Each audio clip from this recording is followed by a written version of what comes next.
Hi guys, welcome back to Real Talk Reclaimed with your host, Sarah Camp. Today I have with me an individual who is very innovative in the field that she is in, an individual who has brought flavour and change to the country that we all come from and the country that we love, the original place where civilization begins, where civilization changes, where culture becomes who we are through the stories that we tell. So guess, who are you?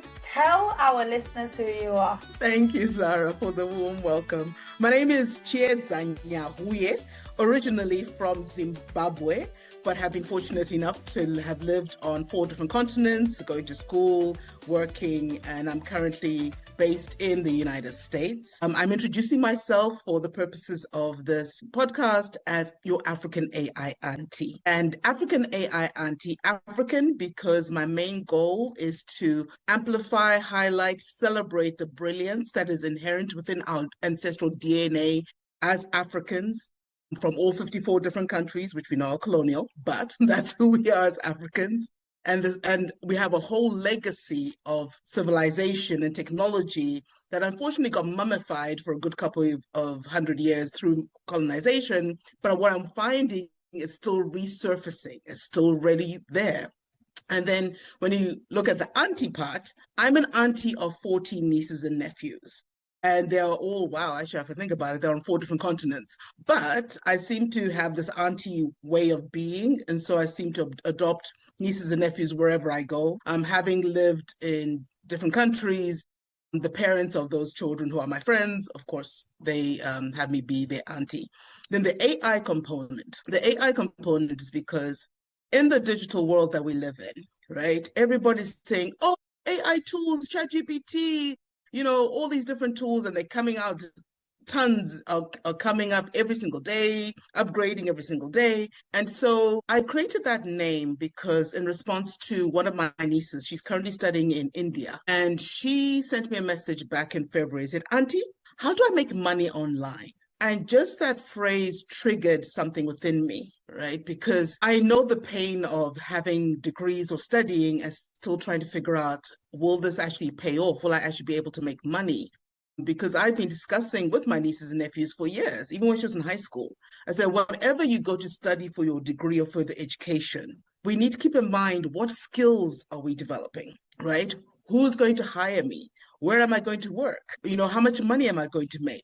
And this is the irony of our educational systems, right? Because we're called, go to school, go graduate high school, get a degree, and then figure out how to get a job. But the more I unpack that, as I've been going through my current journey as African AI auntie and my conversations specifically with African youth in different African countries, the first thing I always hear is, okay, I got the degree, but nobody's teaching me how I get a job. I've talked to even adults. None of us were taught how to create a resume, right? So you think, wouldn't logically schools should teach us that, right? If we get education to get employed?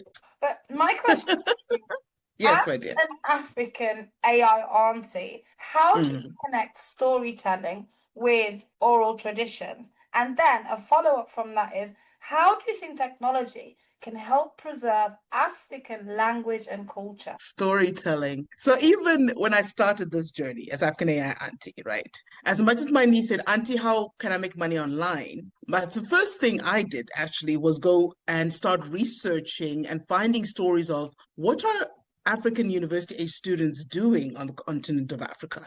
I was pleasantly surprised. I have story after story after story that I've been amplifying in the last 3 months on my social media platforms. You have students coming up with AI tools. This one young lady, I did an article about her. She's created a tool. She's 20 years old in Nigeria.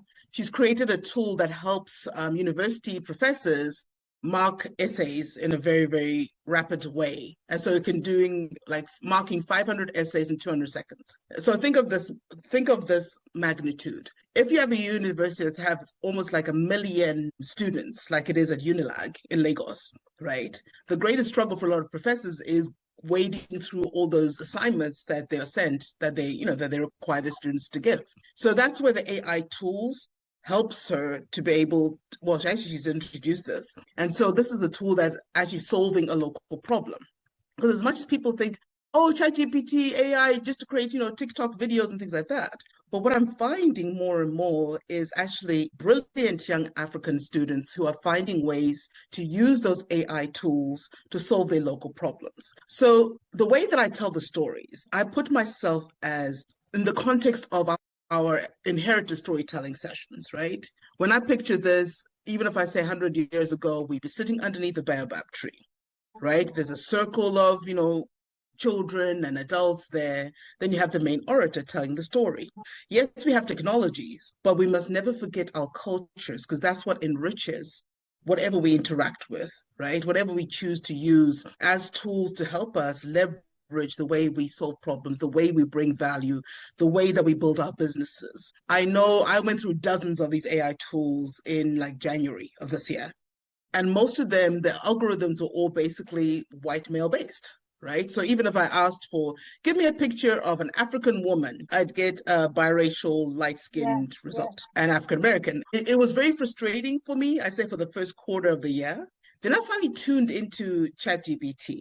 I'm just curious if you know which is the number one country in the world that uses ChatGPT. Nigeria. It's actually Kenya. It's Kenya. Yeah.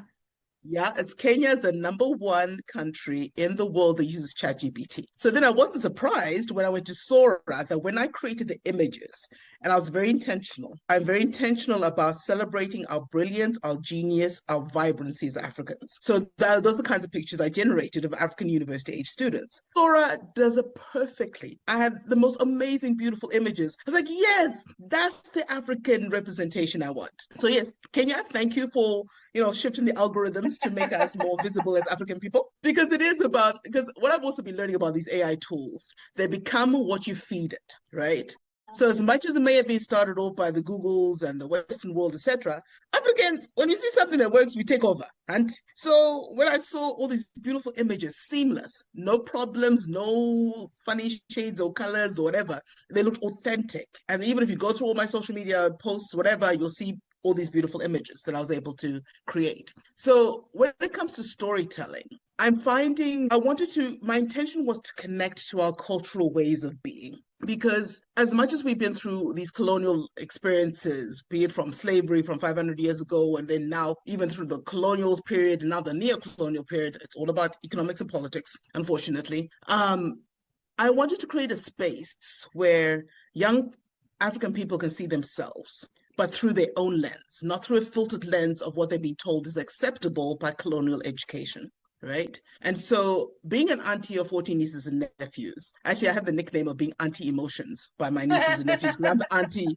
that you go to, pour your heart out to, hour, I just be reading my book or playing some music and they go off because usually as humans, we're never taught how to talk about emotions, right? But funny enough, 97% of our communication is nonverbal. Right. So in that context, when it comes to my nieces and nephews, they found it easier to just know, okay, I can just go to auntie. She won't ask me or try to have me explain anything. I didn't need to know what it was. They just need a space where they felt safe. Right. So that's in a way is part of my way of being, of creating a safe space where young people can come and explore all these different tools, try and figure out, okay, I've got these degrees, but I can't get a job. What do I do? Where do you start? Who do you listen to? And then even a lot of them, they don't really tell you step by step. It's more like, oh, we talk about this and talk about that in general. Like, okay, so where do I start? I subscribe. And so I got frustrated with that. So in my journey of unearthing all these wonderful stories about African youth doing amazing things, be it in technology, be it even creating electricity from air, be it creating little robotic hands that can actually translate sign language into language, plenty of stories I can refer to. I mainly wanted to find a way for the majority to be able to access, okay, if I want to start a business online and use AI tools, where do I begin? Which apps can I use? How do I create prompts and even have a conversation with, say, ChatGPT, explaining, okay, I'm a student at Nairobi University, and I'm trying to figure out how I can better market small to medium enterprises. Where do I start? Because a lot of people think that, ChatGPT knows everything. It's more of having a conversation with ChatGPT. So you go back and forth, asking more questions, asking for clarification, and you'd be surprised at the the beautiful results it can actually give you, and even a step by step, right down to even templates of what you can use to actually launch your business. So when I started this journey again, I started off by creating a small book. First of all, it was a global degree, African Roots, that was published in August. And that was mainly an introduction to Africanaiauntie and what I wanted to share with students and how they can make money even while they're in university. And with Global Degree African Roots, it was just mainly setting the stage because, first of all, at first I thought, okay, who am I as auntie? I've traveled the world. I'm in the United States. What can I tell African students on the ground on how to make money and not leave home, right? They said, but auntie, you made it abroad, so why don't you teach us how to do that? Actually, I've done that for several youngsters in my life. But something really changed dramatically since COVID. Access to the internet is in a whole nother level. Access to tools is all a whole nother level. Everything is online. You don't need to go and spend $200,000 to go to get a degree in Harvard when you can go online for $3,000 and get the same degree, right? So I was also making it make sense in two ways, to the students and to their parents. And so my first four chapters in the Global Degree African Roots was mainly making the case that, look, you can still get a degree, online degree, but the focus should not only be on the degree. The focus needs to be on employable skills, right? So with employable skills, right now, in this rapidly digitalizing economy, I'm hearing stats from different conferences. Africa is going to be the next $63 trillion region. Oh, there are 230 million digital jobs being created. So my first question is, how do we access those jobs? Who's doing the hiring? And what skills do I need to be employable? And we know nobody teaches us that. Nobody teaches us how to write a resume. Nobody teaches you how to develop the skills to be employable and attractive to your possible future employers, right? I was lucky enough to be put through that process. Can you believe only 4 years ago when I engaged with a company called SV Academy. So SV Academy was created by Raheem Fazal. He's a Canadian, Canadian, but mainly Raheem and his sister Noreen were seeing that the tech industry is predominantly white, especially in the US. He had worked in Silicon Valley for several years. His entrepreneurial spirit, actually, let me give him his African roots, okay? So his grandmother, right, his grandparents were actually kicked out of Uganda in the 1960s by Idi Amin because he was busy getting rid of all the white people and Indians out of there and only wanted Africa for Africans, right? So his parents ended up as refugees in Canada. But being the way that he was, he and his friend, by the time he was 18, before he graduated high school, they'd actually created a certain software. I can't remember the details, but they actually sold that software to Oracle. And this was before they were even graduating from high school, right? So then he went across the border and started trying to work in Silicon Valley, went through the usual things. Unfortunately, we are discriminated against as more brown and black people. And so he created SV Academy as a way to give more brown and black people access. And mainly the easiest way is through sales, right? Because we don't need to be coders and all of that sort of thing. Whatever products are created, the sales team is the lifeblood of any company. So that was the first time I really understood how do you craft your resume in a way that shows your impact? How do you tell your story of who you are, what problems you solve, what attitudes you bring to the role in terms of emotional intelligence, right? Because we've all been solving problems since we were kids, seriously, right? We've all been developing relationships since we were children, but we haven't been taught how to craft that and write it in such a way that employers can actually see you working for them, see you solving similar problems in their context, right? Even part of the program also had a short internship where you could practice the skills on using software like SalesLoft. But the beauty of Raheem's model was he managed to figure out how to get 500 employers who would absorb the graduates coming through SV Academy. And I love that model, and I so wish we could replicate it in African countries because that's the missing link. As much as we get, oh, go and get coding certifications. Okay, we've got millions of coding certifications. Go and get cybersecurity certification. We've got millions of people in cybersecurity.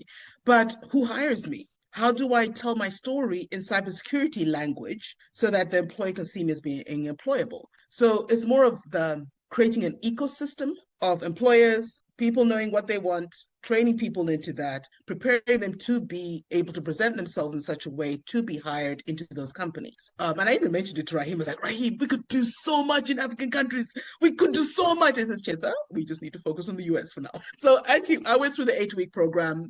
By week 6, my program manager actually recommended me to be hired by SV Academy.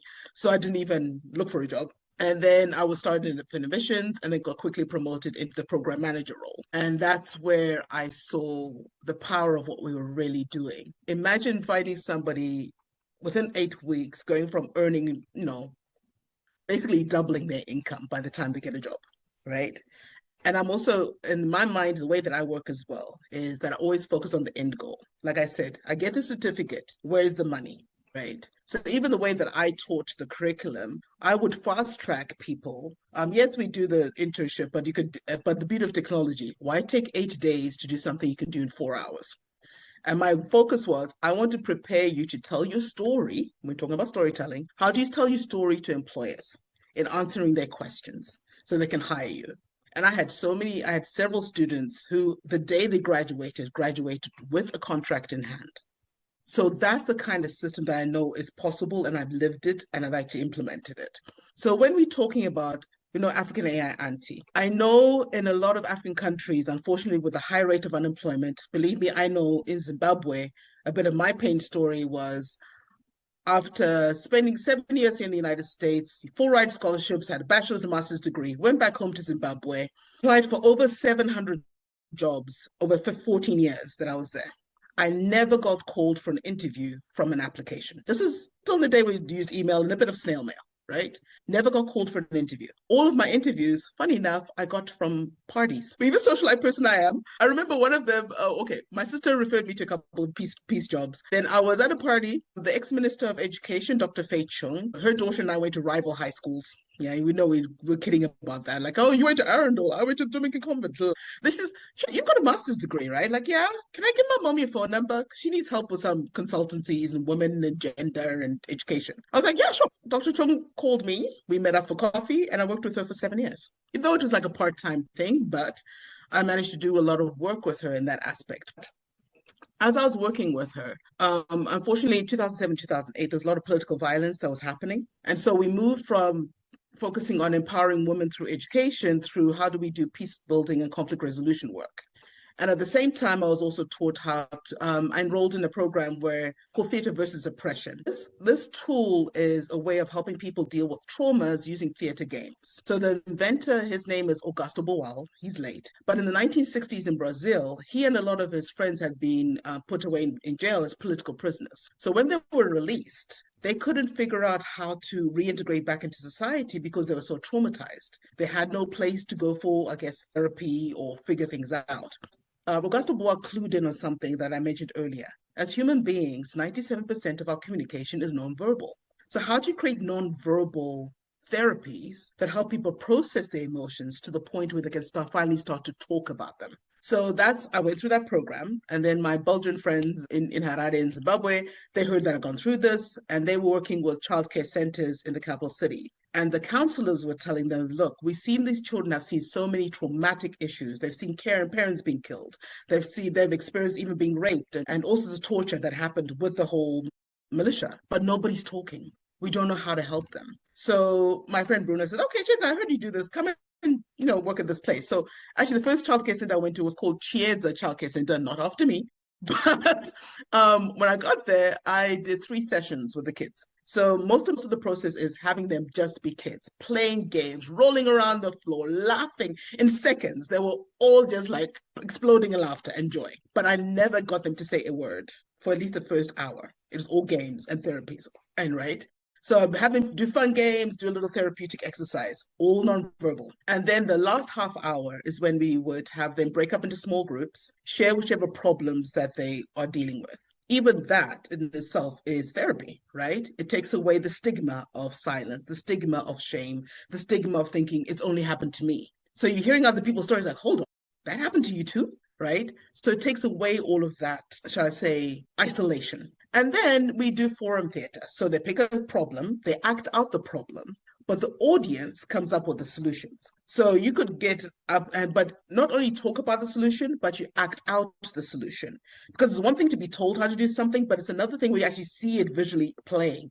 Oh, people could react like this, people could react like this, or maybe this is how I present myself. So for each skit, you ended up with 5 or 6 solutions to the same problem. What that does is it takes away the isolation, like I said, is it helps open your eyes to the resources in the community that you can actually tap into and call upon to help you. I'll give you one quick story of, I was called to another community and I actually worked with over 50 kids at one time. Whenever I work with the children, I always had their parents, some parents or counselors there because I'm just a brief visitor and then I leave, but they deal with the aftermath, right? So there was this one little boy, unfortunately, he had actually witnessed his parents being killed and thrown into a dam. And he was wandering the streets by himself. So a neighbor finally took him in, but he was mute for a good 8 months. So when I rocked up at the parents' house and they had all these kids around, said, "Oh, is it okay if he joins, even though he can't speak?" I'm like, "Perfect, let him come." I had those kids cracking up, laughing, playing, dumping, doing all sorts of things. And then even after the Forum Theatre, and this is where I was so deeply surprised, as well as the adults who were watching, seeing these 5-year-olds, 6-year-olds, 7-year-olds becoming these caricatures of adults. Every inflection, every detail, every gesture, and you're like, oh my God. This is how much they absorbed of watching us adults. And here's the cool thing that I loved about the kids coming up with solutions. They were calling the adults to account. They were telling them what the solutions should be, because in African cultures, unfortunately, usually told, shut up and listen. I don't have a voice. I'm the adult. I know everything. Well, I flipped the table on them. I said, okay, look at your children telling you what you should do. Now what? So that's what I loved about using the theater aspect as a way of finding ways to process traumas, but also empowering people with practical things that they can actually do for themselves. But one thing that I realized when I was doing my peace building conflict resolution stuff, especially with adults, was, okay, we've been through a fun workshop for a day. You gave us a meal, but I'm still going home staring at holes in my roof because I don't have a job. You gave me bread, but how can I make my own bread? Was the always ongoing question. Unfortunately, the way that our NGO was designed, they didn't accommodate that. And I was still going through that, right? Remember, I said I still never really got like good career type jobs. I thought I'd be, get onto the UN gravy train. Never happened. I got some consultancies from them, from WFP and IOM, but it wasn't anything like long term. So that brings me back again to the whole African AI auntie pit of, okay, trying to figure out how do we empower young people to create their own employment and not wait for a job to come. We've been entrepreneurs for centuries, right? But we were taught, go to school, memorize these books, memorize this curriculum, and that's how you get validation as a human being. And yeah, get a job. Oh, well, see ya, right? So Auntie is looking at how do we bridge that gap in the context of, okay, we can't wait for jobs because we don't even know how to access them, even if they do exist. So what can I do with my hands? Like my mother used to say to me, what can you do with what you have been given? So the easy one that I even wrote about in the second book, the AI plus digital entrepreneurship blueprint, is what can you do from your cell phone? We're all scrolling on it for hours and hours, looking at what other people are doing. You're making people money just scrolling through their stuff. Yes. Right? So why not make it on? For hours you're on TikTok. Every view that you're doing, somebody's being paid. Yes. Right? For hours on YouTube. YouTube, can you know you can monetize your YouTube and not say spend a cent? YouTube will pay you.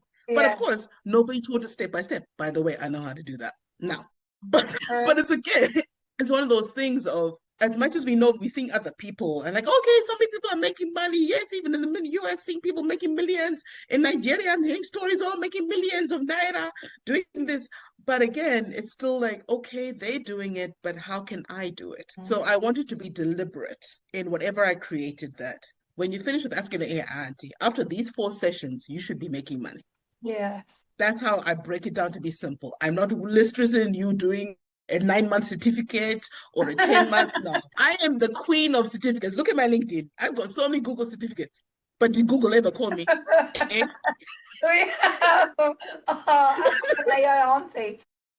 Because we're going to wrap up in around 3 or 4 minutes. My question for you is if you could, so there are 2 questions. You can choose the one you want to respond to, completely up to you. Yeah. I'm having you back again anyway, because there's a lot that my listeners and our listeners need to understand about you because you do so much of what you do. So my question for you is before we end this is, there's two, choose one of them. What African phrase do you live by? Or if you could design a virtual African festival, what would it be like? Quickly. My favorite African phrase is from my mother. Who are you? Who are you becoming? And she's been telling us that since we're children, to direct us in whatever we in our education. Yes, even though we got the degrees and trying to figure out our jobs, it's always constantly, how can I grow myself? How can I improve myself? How can I be of added value? How can I serve? Right? Then the virtual festival, oh, of course, there's going to be music from all different cultures of Africa. Oh, we used to have the Harare International Festival of the Arts in Zimbabwe. I'm not telling you, for 6, 7 years, I went every year. Somehow I got in as an artist. So I got to be able to see shows from 10 in the morning to midnight. And I loved that. The energy, the vibrancy, celebrating each other's talent and genius and how we put things together and touch people's hearts and transform people's lives. That's the kind of virtual festival I'd love to create. And I believe we can do it online. I know as much as people, oh, there's a screen, whatever. I've made amazing relationships and friendships, even just from the screen. We're in 2 different countries right now, but I feel like you're my sister who I found again.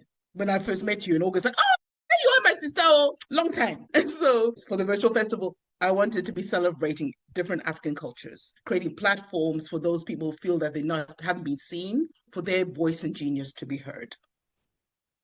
It's incredible. So where can our listeners, because they're listening to the both of us today, where can they find you? How do they approach you?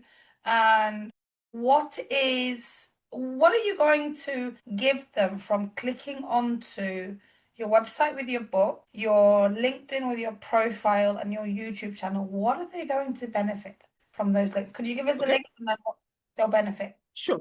And I'll make sure that you have the link so you can put it on these. So I have what's called Biz in a Box called Africanaiauntie.com. It's way more than just a website, right? Because most people say, oh, just a website. No, my dear, there's plenty more on there. So basically, the easiest way to subscribe, you can get a freebie from me. It's 5 AI hustles you can do just from your phone with $0 down. You can check that out. So that's one. Then YouTube and TikTok and Instagram, it's all the same name, at African AI Auntie, right? My YouTube, I'd love for you to go there. I can't believe it that in just 3 months, I've got over 150 videos I've created. I'm like, whoa, how did I do that? But yeah, it's all over YouTube. So you're welcome to explore those and the different playlists that I've created. Even for the 5 AI hustles freebie that I give you on my website, there's actually a series of 5 videos, all about less than a minute, that also introduce what I'm talking about in the document. It's quick and easy to follow. So you can even start with that. So yeah, and basically just DM me, comment on my posts. I'll look at them. I'll respond within 24 hours. DM me on LinkedIn. LinkedIn is the easiest and fastest way to get a hold of me because that's where I pretty much live. LinkedIn is my life in terms of my community. That's how I met you in a way, through Cyrus. Because if I hadn't been on LinkedIn, I wouldn't have known about Cyrus, right? So that's why LinkedIn is my favorite playground, because it's introduced me to so many amazing, phenomenal people all over the world. And I'm not surprised because I mean, I've always been global, but now we're global on the internet, which is great. So yeah, at that point, Zara, you'll get the details, but it's just quick and easy. At African AI Auntie, you can Google me. Now, I realized that over the last 2 months, I've kind of exploded over it. We're like, I'm everywhere. So we're going to end this beautiful show today. Africanaiauntie is going to come back to us. So guys, thank you very much for listening to Real Talk Reclaimed with your host, Zara Camp. You are going to see this on YouTube, also on Spotify.